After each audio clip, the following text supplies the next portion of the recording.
Okay, there it goes. Okay. My name's Patricia, and I'm an addict.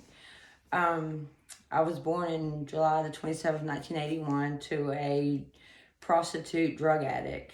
My mama was a was on cocaine, and my dad was a John, someone who paid for a prostitute.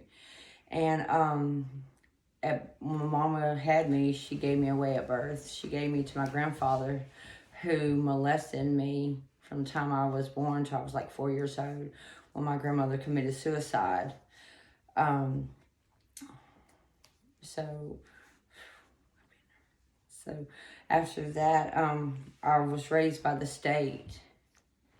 Um, I didn't believe in God at all, like never believed in God, because my grandfather was a Baptist preacher, and I was so mad at God. I was like, how can he do this to me when I was supposed to be a child of his? So I grew up in state custody in Atlanta. When my mom finally got me back, I was like 16 years old, and she sold me to a 28-year-old man. Then I was run away from that, and got my first sales charge in 2021. I still didn't believe in God, and the sad part is, like, after coming to Penfield and after realizing, like, God was with me the whole time. Like, I should have went to prison back then, and I didn't. Like, he was preparing me for this moment and this person that I am today.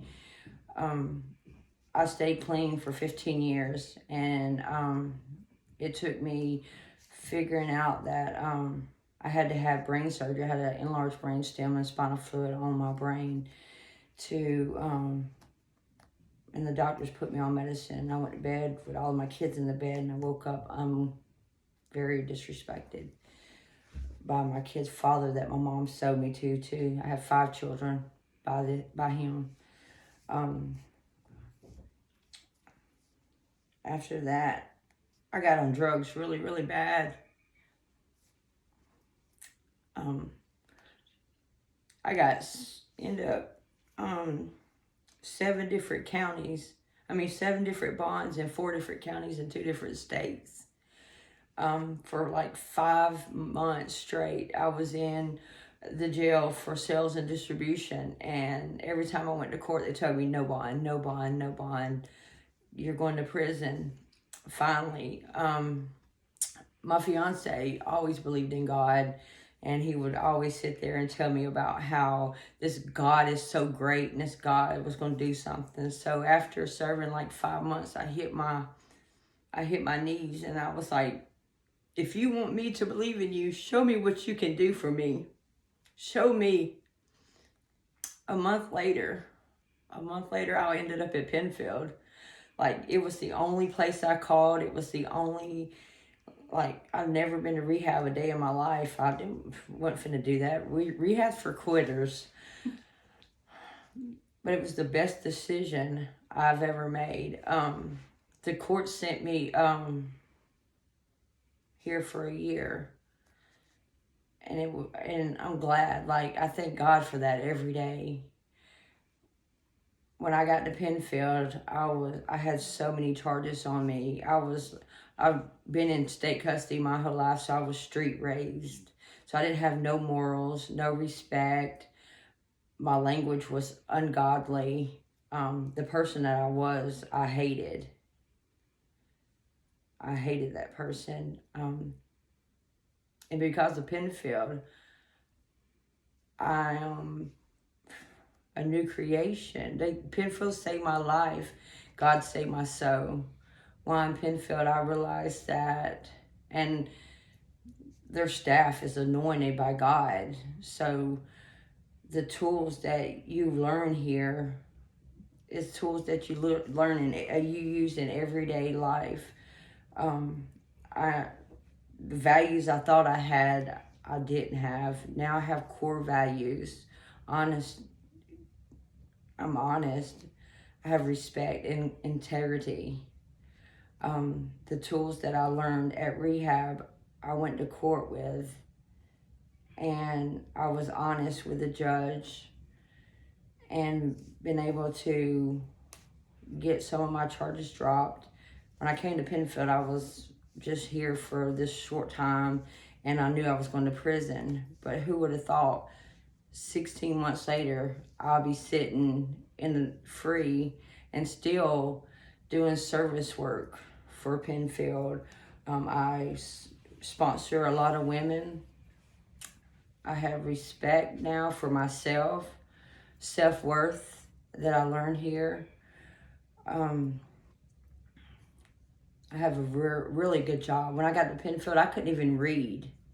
And they took the time to teach me how to read. I now have, I'm state certified to mix vaccines. All of my charges are taken care of because I was woman enough to do that. And even when I do go to court, the tools that they gave me, I don't have to go get high because I'm scared of what's going to happen. I use my coping skills. I call my counselors. Even though I'm not in rehab, they're always here, always here. I call them at home. I get off work and come here. When I walk, I can have a bad day, and when I walk on the campus, as soon as I hit this campus, I feel the arms of God wrap around me. And I know that everything is going to be okay. I actually have my children back in my life, and they respect me now because I learned consistency, something that I didn't know nothing about. I learned what grace was here. When I got here, I was really awful, and I wasn't listening to none of the rules. And I came to the director, and I had to be honest with her about me having contraband. And she looked at me and she said, well, that's recovery. And to know that someone gave me, of all people, grace. And that's what grace looked like. And because of that, I opened up to the program and started working it. And anybody can be calling themselves in a program, but it's up to you how you do it. They say it's selfish, but it's also a we program. And I really didn't know what that really was. Selfish is your time with God. Selfish is what being honest about the trash that's inside of you and allowing yourself to open up.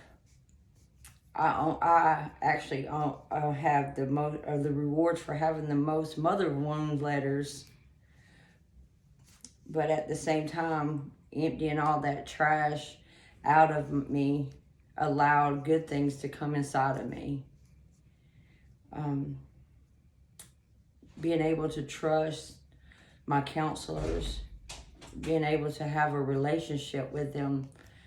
For a drug addict to trust someone, it speaks high volumes. But here at Penfield, you know that most of your counselors are recovering addicts themselves.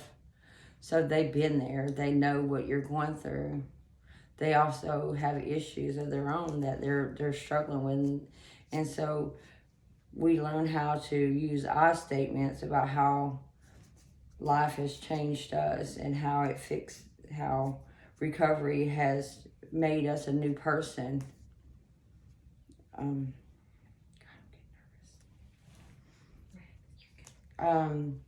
I'm thankful that that God sent me here. I'm thankful for the person that I am today. I'm thankful that I have a new chance in life and I'm a new creation.